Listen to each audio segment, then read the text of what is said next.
அன்பின் இரட்சகர் இயேசு கிறிஸ்துவின் நாமத்தில் வாழ்த்துக்கள். இந்த நாளிலும் ஆதியாகமம் 42வது அதிகாரத்தை நாம் தியானிப்போம். இந்த பகுதியில் யோசேப்பும் அவனுடைய சகோதரர்களும் சந்திக்கிற நிகழ்ச்சியானது நடக்கிறது. கிட்டத்தட்ட 22 ஆண்டுகளுக்கு மேலாக ஆகிவிட்டது. இந்த சமயத்தில் அங்கே யாக்கோபினுடைய மற்ற குமாரர்கள் எகிப்துக்கு தானியம் உண்டென்று யாக்கோபினால் அறிவிக்கப்பட்டு அங்கே அனுப்பப்படுகிறதை பார்க்கிறோம். எகிப்திலே தானியம் உண்டென்று யாக்கோபு அறிந்து தன் குமாரரை நோக்கி, நீங்கள் ஒருவர் முகத்தை ஒருவர் பார்த்து கொண்டிருக்கிறது என்ன? எகிப்திலே தானியம் உண்டென்று கேள்விப்படுகிறேன். நாம் சாகாமல் உயிரோடு இருக்கும்படி நீங்கள் அவ்விடத்துக்கு போய் நமக்காக தானியம் கொள்ளுங்கள் என்றான். யோசேப்பின் சகோதரர் 10 பேர் தானியம் கொள்ள எகிப்துக்கு போனார்கள். யோசேப்பின் தம்பியாகிய பென்யமீனுக்கு ஏதோ மோசம் வரும் என்று சொல்லி யாக்கோபு அவனை அவன் சகோதரரோடு அனுப்பவில்லை என்று சொல்லி பார்க்கிறோம். 10 சகோதரர்கள் மாத்திரம் இப்பொழுது எகிப்துக்கு செல்லுகிறார்கள். ராகேல் தன்னுடைய கடைசி மரிக்கப் போகிற தருவாயிலே பெற்ற குழந்தைதான் பென்யமீன். யோசேப்பும் பென்யமீனும் ஒரே தாயினுடைய பிள்ளைகளாக இருந்தார்கள். இங்கே தகப்பன் பிள்ளைகள் பெயரிலே ஒரு பட்சபாதத்தோடு கூட அன்பு செலுத்துகிறதை நாம் பார்க்கிறோம். இது ஒரு தவறான காரியம். மற்ற 10 பேரையும் நீங்கள் போய் எகிப்தில் போய் தானியம் கொண்டு வாருங்கள் என்று அவன் அனுப்பப்படுகிறதை பார்க்கிறோம். அவர்கள் யோசேப்பின் சகோதரர் அவனை கண்டவுடனே பணிந்து கொள்ளும்படி அப்படியே தாழ விழுகிறதை பார்க்கிறோம். 6ஆம் வசனத்தில் யோசேப்பு தேசத்துக்கு அதிபதியாக இருந்து தேசத்தின் ஜனங்கள் யாவருக்கும் விற்றான். யோசேப்பின் சகோதரர் வந்து முகங்குப்புற தரையிலே விழுந்து அவனை வணங்கினார்கள். இங்கே யோசேப்பு தான் கண்ட அந்த கனவானது இங்கே நிறைவேறுகிறதை அப்படியே பார்க்கிறான். இப்போது அவர்கள் மனம் திரும்ப வேண்டும் என்று சொல்லி ஒரு சில காரியங்களை அவன் செய்கிறதை பார்க்கிறோம். ஆண்டவரும் நம்முடைய வாழ்க்கையிலே நம்முடைய பாவங்களுக்காக மனதிரும்ப வேண்டும் என்று சொல்லித்தான் அவர் விரும்புகிறார். யோசேப்பின் சகோதரர்கள் ஒரு தவறை செய்தனர். ஆனால் அவர்கள் திரும்ப திரும்ப பேச்சில் அதனை தெரிந்தும் தெரியாமலும் அறிக்கையிடுகிறதை இந்த அதிகாரத்தில் நாம் பார்க்க முடியும். தாங்கள் 11 பிள்ளைகள் என்று அவர்கள் சொல்லலை, 12 பிள்ளைகள் என்றே யோசேப்பிடம் அவர்கள் தங்களை அறிமுகம் செய்கிறதை வசனம் 13 பார்க்கிறோம். பொய் சொல்லவில்லை. பின்பு தங்களுக்கு நெருக்கடி வந்தபோது திரும்ப திரும்ப சகோதரனுக்கு செய்த துரோகமே இவ்வாறு பிரச்சனை வர காரணமாயிற்று என்று அவர்களுக்குள்ளாகவே அவர்கள் பேசிக்கொள்ளுகிறார்கள். அப்போது ரூபன் சொல்லுகிறான், நான் தடுத்தன, நீங்கள் ஏன் அந்த காரியத்தை நீங்கள் செய்யலைன்னுலாம் சொல்லி நீங்கள் அவனுக்கு துரோகம் செய்திகளன்னு சொல்லிலாம் பேசுகிறதை பார்க்கிறோம். இப்போது சகோதரனுக்கு செய்த துரோகம் இவ்வாறு பிரச்சனைகள் வர காரணமாயிற்று. தேவன் நமக்கு இப்படிப்பட்ட தண்டனைகளை கொடுக்கிறார் என்று அவர்கள் தங்களுக்குள்ளே பேசிக்கொள்ளுகிறார்கள். தவறு செய்த மனிதனினுடைய குற்ற மவனம் அவனை கொன்று தின்னும் புழுக்களைப் போல நித்தமும் அரிக்கக்கூடியதாக இருக்கிறது. நித்திய சிக்ஷையாக இருக்கக்கூடிய நரக வாழ்க்கையிலும் மனிதன் தன் தவறை திரும்ப திரும்ப எண்ணி பார்த்துதான் அவன் வேதனைப்படக்கூடியவனாக இருப்பான். இந்த நாட்களிலே ஆண்டவர் நம்முடைய மனசாட்சியை நம்முடைய குற்றங்களுக்கு விரோதமாக எழும்ப பண்ணி, ஆண்டவர் அந்த குற்றங்களுக்காக நாம் மனஸ்தாபப்பட்டு ஆண்டவரிடத்தில் மன்னிப்பு பெற வேண்டும் என்று சொல்லி ஆண்டவர் விரும்புகிறார். நாம் இருதயத்தை கடினப்படுத்தவும் முடியும், அந்த காரியங்களுக்காக மனம் வருந்தி மன்னிப்பு கேட்கவும் முடியும். 2 காரியங்களை நாம் செய்ய முடியும்.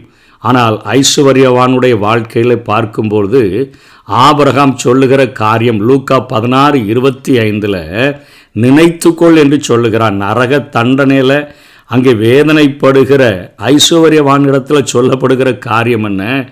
நீ செய்த குற்றம், அந்த குற்ற மனம் உன்னை கொன்று தின்னுகிற புழுக்களைப் போல நித்தமும் உன்னை அரிக்கக்கூடியதாக இருக்கிறதே.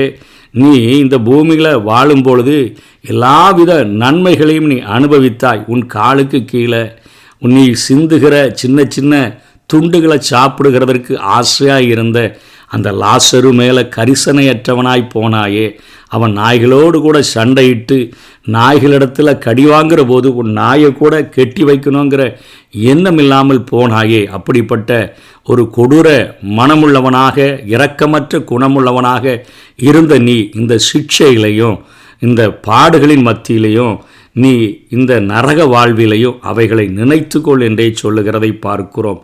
இந்த குற்ற மனசாட்சி நீங்க நம்மை சுத்திகரிக்க தான் உலகத்தில் ஒரே ஒரு மருந்து அது இருக்கிறது. அது இயேசு கிறிஸ்துவினுடைய இரத்தம் மட்டுமே என்று நாம் பார்க்க முடியும். எபிரேயர் 9வது அதிகாரம் 14வது வசனத்தில் எபிரேய ஆக்கியோன் எழுதும் பொழுது இதை தெளிவாக எழுதுகிறதை நாம் பார்க்கிறோம். நம்முடைய பாவங்களை தீர்க்கிற ஒரே ஒரு மருந்து நித்திய ஆவியினாலே தம்மைத்தாமே பழுதற்ற பலியாக தேவனுக்கு ஒப்பு கொடுத்த கிறிஸ்துவினுடைய இரத்தம் ஜீவனுள்ள தேவனுக்கு ஊழியம் செய்வதற்கு உங்கள் மனசாட்சியை செத்த கிரியைகளற சுத்திகரிப்பது எவ்வளவு நிச்சயம் என்று எபிரேய ஆக்கியோன் எழுதியிருக்கிறதை பார்க்கிறோம். எபிரேயர் 10வது அதிகாரம் 22வது வசனத்திலும் எபிரேய ஆக்கியோன் எழுதும் பொழுது, துர்மனசாட்சி நீங்க தெளிக்கப்பட்ட இருதயம் உள்ளவர்களாயும் சுத்த ஜலத்தால் கழுவப்பட்ட சரீரம் உள்ளவர்களாயும் உண்மையுள்ள இருதயத்தோடும் விசுவாசத்தின் பூரண நிச்சயத்தோடும் சேரக்கடவோம் என்றுதான் இங்கே வேதம் சொல்லுகிறது. ஆகவே இங்கே யோசேப்பு அவர்கள் செய்த பாவங்களுக்காக மனம் வருந்துகிறாரா என்று சொல்லி பார்க்கிறதற்காக அவர்களை 3 நாட்கள் சிறையில் போடுகிறார். அவர்களை வேவுகாரர் என்று சொல்லி அவர்களை அவர் திட்டுகிற காரியங்கள் இவைகள் எல்லாமே அங்கே நடக்கிறதை பார்க்கிறோம். மனம் திரும்ப வேண்டும் என்று சொல்லி எப்படி ஆண்டவராகிய இயேசு கிறிஸ்து விரும்புகிறாரோ அதே காரியத்தை தான் இங்கே யோசேப்பு அவர்களுடைய பாவங்களுக்காக மனஸ்தாபப்படுகிறார்களா என்று பார்க்கிறார். ஓசியா 5வது அதிகாரம் 15வது வசனத்தில் அவர்கள் தங்கள் குற்றங்களை உணர்ந்து என் முகத்தை தேடு மட்டும் நான் என் ஸ்தானத்துக்கு திரும்பி போய்விடுவேன், தங்கள் ஆபத்தில் என்னை கருத்தாய் தேடுவார்கள். ஆண்டவரும் அதைத்தான் எதிர்பார்க்கிறார். தங்கள் குற்றங்களை மனிதர்கள் உணர வேண்டும்.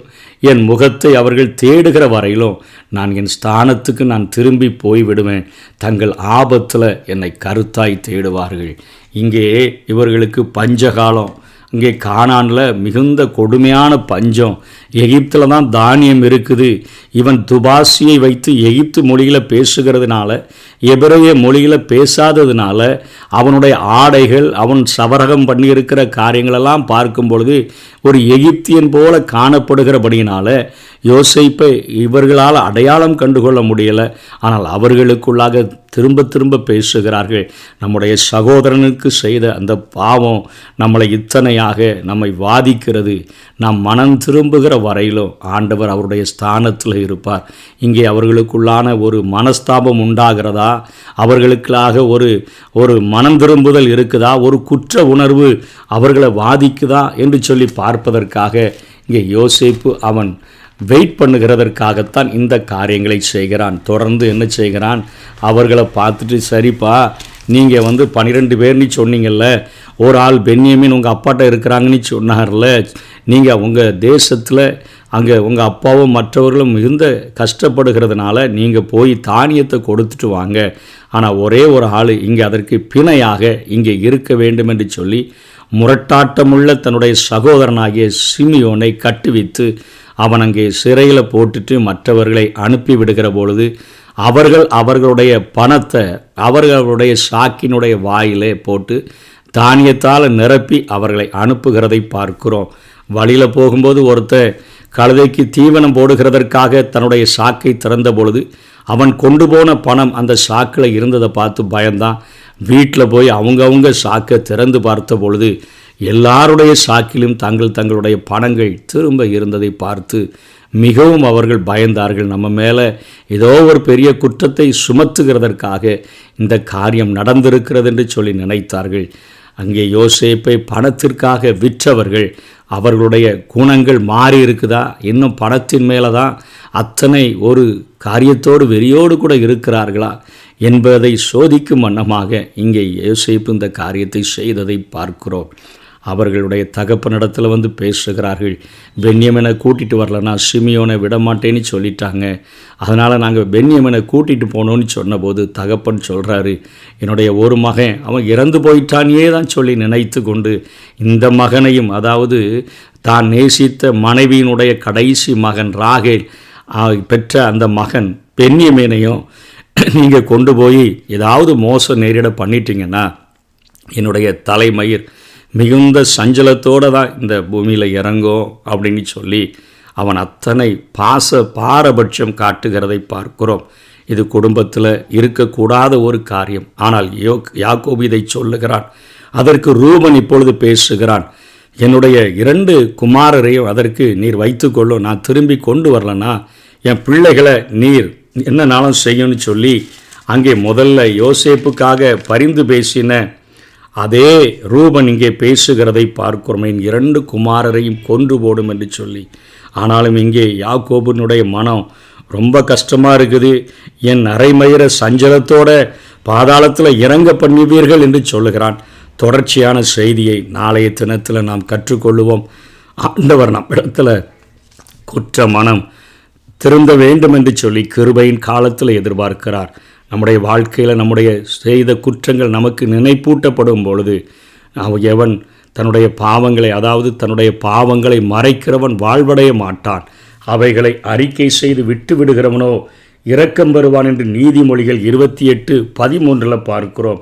ஆகவே நம்முடைய பாவங்களை அறிக்கையிட வேண்டும். ஆண்டவராகிய இயேசு கிறிஸ்து இந்த பூமியில் வந்த பொழுது அவர் செய்த முதல் பிரசங்கம், மனம் திரும்புங்கள், பரலோக ராஜ்யம் சமீபமாக இருக்கிறது. நம்ம பாவ மன்னிப்பு பெறாமல், நம்முடைய குற்ற உணர்வுகளிலிருந்து விடுதலை பெறாமல், தேவனுடைய கரங்களிலிருந்து ஆசீர்வாதங்களை பெற்றுக்கொள்ள முடியாது. அதை ஆண்டவர் எதிர்பார்க்கிறார். இங்கே இயேசுவுக்கு அடையாளமான யோசேப்பும் தங்களுடைய சகோதரர்கள் தங்களுடைய தப்பிதங்களை உணர்ந்து மனம் திரும்ப வேண்டும் என்று எதிர்பார்த்து, அவன் அங்கே பழிவாங்க வேண்டும் என்று அல்ல, அங்கே போய் அப்பப்போ தனியாக போய் அவர் அழுதுட்டு வருகிறார். ஆனால் இரக்க குணமுடையவராகத்தான் இருக்கிறார். ஆனால் அவர்கள் மனம் திரும்ப வேண்டும், தங்கள் குற்றங்களை உணர வேண்டும் என்று சொல்லி காரியங்களை செய்கிறதை பார்க்கிறோம். தொடர்ந்து நாளைய தினத்திலும் இந்த காரியங்களை கற்றுக்கொள்வோம். கர்த்தர் தாமே நம்மை ஆசீர்வதிப்பாராக. ஆமென்.